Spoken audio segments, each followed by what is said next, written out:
10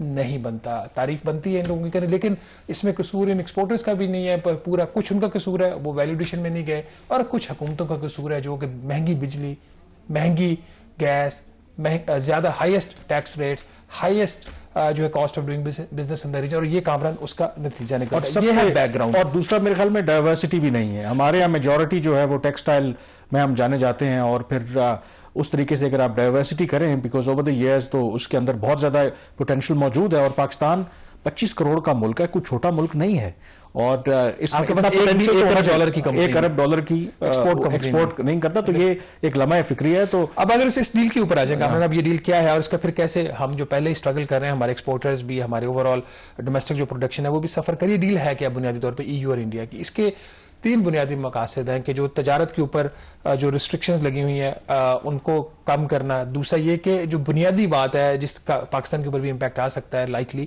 وہ یہ ہے کہ جو ڈیوٹیز ہیں ایک دوسرے کی جو پروڈکٹس ہیں اس کے اوپر گئے, اس میں خاطر خواہ کمی, میجورٹی کیسز میں 0 ڈیوٹیز ہوں گی. تیسرا مارکیٹ ایکسیس. تو یہ ان 3 پرنسپلز کے اوپر یہ ڈیل سائن ہوئی ہے. ریٹیفیکیشن ٹھیک ہے, آپ نے کہا کہ وہ دونوں سائڈ سے بھی پینڈنگ ہے, بٹ ہوپفلی یہ مجھے یہ لگ رہا ہے کہ یہ ہو جائے گا. اب اس میں جو کون سے سیکٹرز ہیں جو بینیفٹ کریں گے, انفارمیشن ٹیکنالوجی ہے, اس میں ٹیکنالوجیکل جو ایڈوانسمنٹس ہے اس میں کوآپریشن, فارماسیوٹیکلز ہے, اس میں پھر آٹو موبائل ہے, خاص طور پر گاڑیوں کے اوپر آپ کو پتا ہے کہ انڈیا نے بڑی پروٹیکشن رکھی ہوئی تھی, اس کے اوپر بھی وہ ریڈی ہوئے ہیں. ٹیکسٹائل جہاں پہ پاکستان سفر کرے گا, اسٹیل, پیٹرولیم مصنوعات, الیکٹرانک مشینری, اس طرح کی چیزوں کے اوپر یہ انہوں نے ڈیوٹیز کم کی ہیں. اور اگر آپ مجموعی طور پر دیکھیں اس کا جو انڈین جو ایکسپورٹس ہیں اس کا 90 to 93% ان کے اوپر جو ڈیوٹیز ہیں آلموسٹ ایلیمینیٹ ہو جائیں گے, اور صرف 6% ایسی انڈین گڈز ہوں گی جن کے اوپر کو کوٹا ریسٹرکشنز لگیں گی. جو چیز اس میں دیکھنے والی ہے 2-3 بڑی کامران, اس میں جو کہاں پہ یورپی یونین کو فائدہ, پہلے وہ بات کر لیتے ہیں.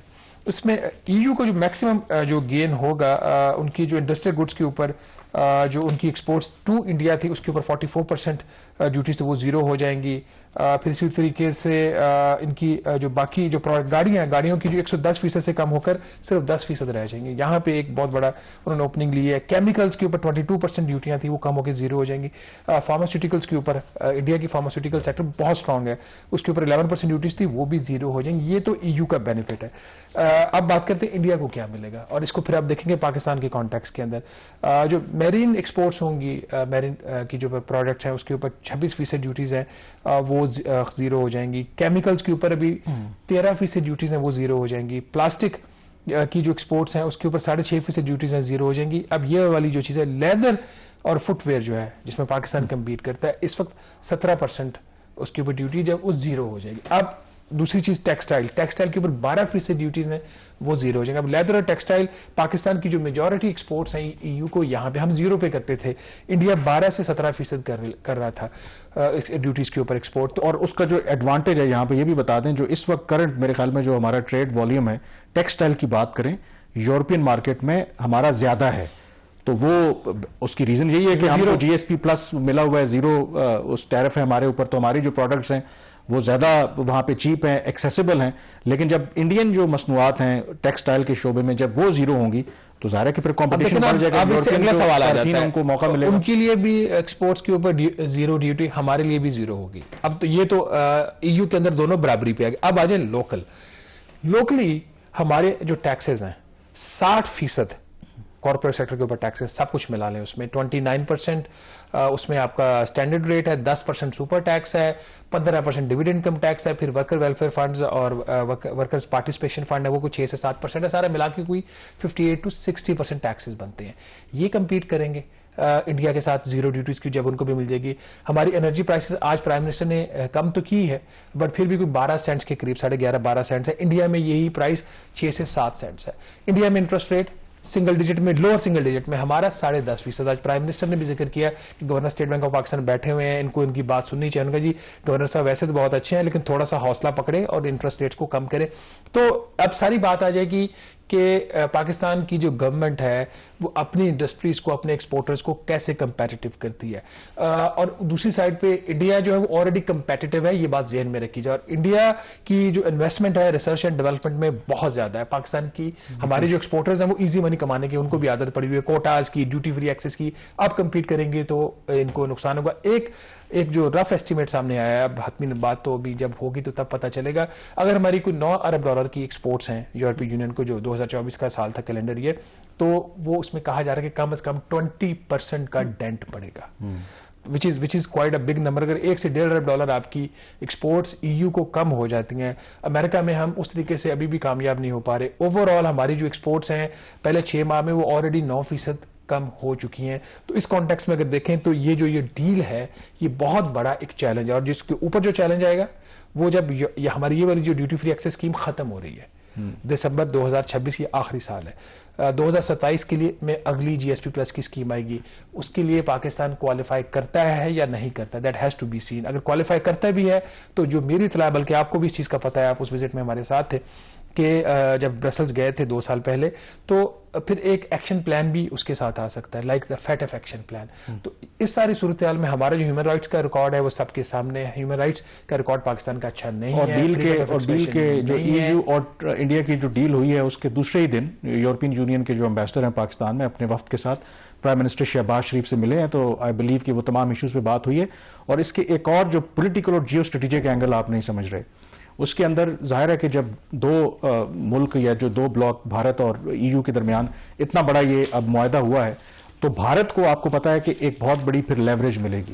یورپین یونین اگر آپ دیکھیں تو ابھی امریکہ کے ساتھ تو ہمارے تعلقات بے شک اچھے ہیں, لیکن ماضی میں جب بھی پاکستان انڈیا کا کوئی ایشو رہا تو یورپین یونین نے ہمیشہ کنسیڈریبلی ایک نیوٹرل یا آبجیکٹو پوزیشن لی پاکستان کو لے کر کے.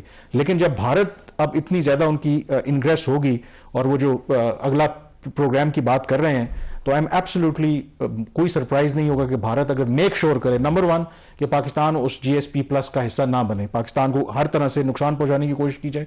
اگر پاکستان بنتا بھی ہے تو میک شور کہ ایسی کنڈیشنز ہوں تاکہ پاکستان کو وہ سکویز کر سکے. تو اس اینگل کو بھی پاکستان کو دیکھنے کی اس ساری صورتحال میں باقی ناظرین چیزیں کیا کرتے ہیں کیا نہیں کرتے, اٹس اے لانگ پروسیس کہ جب ٹیکسز آپ کے کم ہوں گی, بجلی کی قیمتیں جنرلی کم ہوں گی, کاسٹ آف ڈوئنگ بزنس جو ہے وہ بہتر ہوگی. ہماری جو بیوروکریسی ہے جس کے مائنڈ کے اندر یہ پرسیپشن ہے کہ ہمارا جو کاروباری شخص ہے وہ چور ہے, جب تک یہ چیزیں ٹھیک ہوں گی وہ تو بات کی بات ہے. اگر ایک سخت ایکشن پلان آ گیا جو GSP+ کا اگلا راؤنڈ آئے گا اس کے لیے, تو پھر کیا ہم اس کے لیے کوالیفائی کریں گے؟ اگر ہم آج کی تاریخ میں دیکھیں, ہیومن رائٹس کا ریکارڈ پاکستان کا ٹھیک نہیں ہے, یورپی یونین اس کے اوپر اسٹیٹمنٹس دے چکا ہے, فریڈم آف ایکسپریشن کے اوپر اسٹیٹمنٹ دے چکا ہے, رول آف لا کے اوپر جو ہے وہ بہت بڑے سوالیہ نشانہ تھا. IMF کی رپورٹ آپ کے سامنے, یہ وہ سارے ایشوز ہیں, اور ان کا کیا امپیکٹ ہوگا پاکستان کی اکانومی کے اوپر, ہمارے ایکسپورٹرز کمپیٹ کر پائیں گے یا نہیں کر پائیں گے, اس کے اوپر بات کریں گے چھوٹی سی بریک کے بعد.